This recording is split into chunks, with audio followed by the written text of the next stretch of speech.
Et si après le mariage, je constate qu'il ne me satisfait pas sexuellement, j'ai fait comment? Pour ceux qui n'ont pas vu la vidéo précédente, j'ai conseillé aux célibataires d'éviter les rapports avant le mariage pour leur bien. C'est pour gagner le temps, faire leur business, voilà, s'occuper de leur développement personnel, éviter les maladies, éviter les grossesses non désirées, éviter les avortements. En tout cas, c'est tout bénéf pour vous de ne pas avoir les rapports avant le mariage et les désordres sexuels.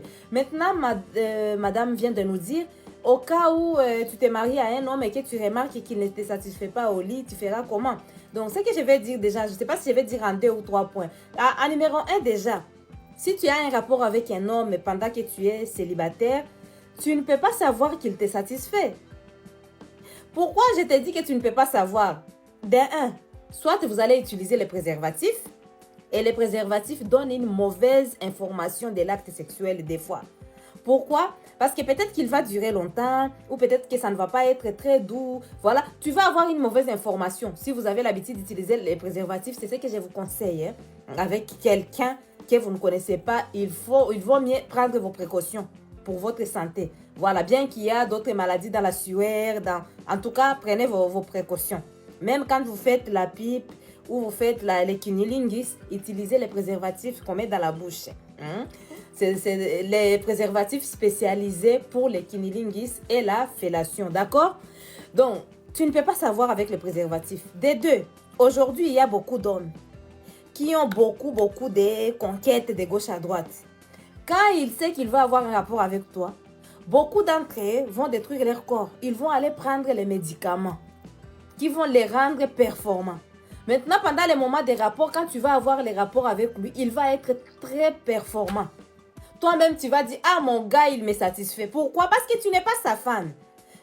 Tu viens sur rendez-vous. Lui, il est déjà prêt, il a déjà pris ses produits. Tu vas penser que c'est comme ça qu'il est normalement, alors que non. Quand il va être ton mari, ça ne sera pas comme ça. Il ne pourra pas prendre les médicaments tous les jours. Et si peut-être il est ton mari, tu vas voir que les médicaments qu'il a ingérés pendant beaucoup de temps, ça va détruire encore plus son corps. Tu vois que quand tu vois un homme qui te satisfait pendant le célibat, tu n'es pas sûr que c'est vraiment sa performance. Et supposons que réellement que tu as eu ces rapports et que c'est sa performance exactement. Déjà pendant les rapports, on ne cherche pas la performance, on cherche la satisfaction, on cherche aussi la communication sexuelle, on cherche aussi...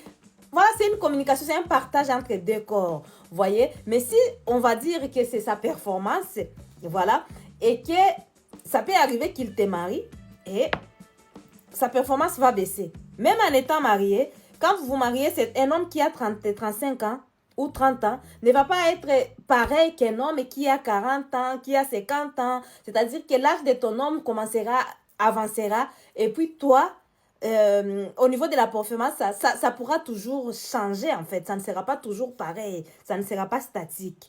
Et bien que tu vas dire que non, bon, je vais avoir un rapport avec lui, qui te dit que lui, il a des rapports avec toi pour t'épouser? Peut-être qu'il a les rapports simplement avec toi pour t'amuser, pour s'amuser. Et beaucoup d'hommes, surtout les hommes qui veulent épouser, qui cherchent des femmes, la majorité, vous allez voir, si c'est sa femme, il ne va pas la mettre dans les désordres sexuels. Non. Si c'est sa femme, il va la conserver, mais il va faire les désordres sexuels avec les autres. Et les autres avec lesquels il va faire ces désordres-là, il ne pourra pas les épouser parce qu'il va se dire, mince, donc si je l'épouse, peut-être qu'elle pourra faire la même chose. Dès que je vais lui demander, un homme pourra lui demander d'un coup, elle pourra avoir les rapports facilement. Vous voyez? C'est vrai qu'il y a, ce que je voulais dire, un homme qui fait souvent les rapports, ça ne va pas trop impacter. Je ne sais pas pourquoi en tout cas, mais il y a quelque chose de pas égalité. Il n'y a pas d'égalité dans ce sens-là. Vous allez voir qu'un homme qui a souvent les rapports, bon, la société va trouver que c'est normal, mais une femme qui multiplie les conquêtes, ça sera quelque chose de pas normal, quoi. Tu vois ce que je vais dire, tu comprends? Donc, mais là, je ne suis pas en train de dire aux hommes, vous devez les faire. Non, vous devez éviter d'avoir ces rapports avant votre mariage. Et si vous avez déjà eu ça avant votre mariage, vous pouvez prendre la bonne décision aujourd'hui et commencez à travailler sur votre développement personnel, cherchez l'argent, cherchez, travailler. En tout cas, faites tout ce qui est possible pour vous pour travailler sur votre corps, faire le sport. Tout ça, ça va vous permettre d'évoluer et d'avancer. Ça va vous éviter d'avoir les maux de tête. Est-ce que cette femme est enceinte? Bon, est-ce qu'elle peut avorter? Est-ce que l'autre là n'était pas malade? Est-ce qu'il avait l'hépatite B? Est-ce qu'il m'a contaminé? Toutes ces choses-là, ça va vous éviter d'avoir les maux de tête. Ça va vous permettre aussi de conserver votre cœur. Maintenant, si ce que tu dois faire pour éviter d'avoir cette insatisfaction sexuelle, c'est de trouver un homme qui te correspond, ou une femme, on est en train de parler dans les deux sens. De trouver un homme qui est compatible avec toi sur les plans de communication, c'est-à-dire que c'est quelqu'un qui communique facilement, un homme qui communique facilement, qui n'a pas l'ego surdimensionné, quelqu'un qui accepte que tu les guides, quelqu'un qui est tactile, quelqu'un qui est, en fait, qui est à l'écoute, qui est compréhensif. Tu vois que le feeling, ça passe entre vous. Ça signifie tout simplement que tu seras en train de les guider pendant le moment des rapports et lui, il te guidera. Donc, il te dira ce qu'il aime, toi, tu lui diras ce que tu aimes. Et pendant le moment des rapports, vous serez en train de communiquer. Voilà. Donc, quand il va faire la pénétra, par exemple, il va te faire cette pénétra, tu vas lui dire comment tu veux. Tu peux même prendre les dessus, c'est-à-dire que c'est toi qui vas diriger l'action.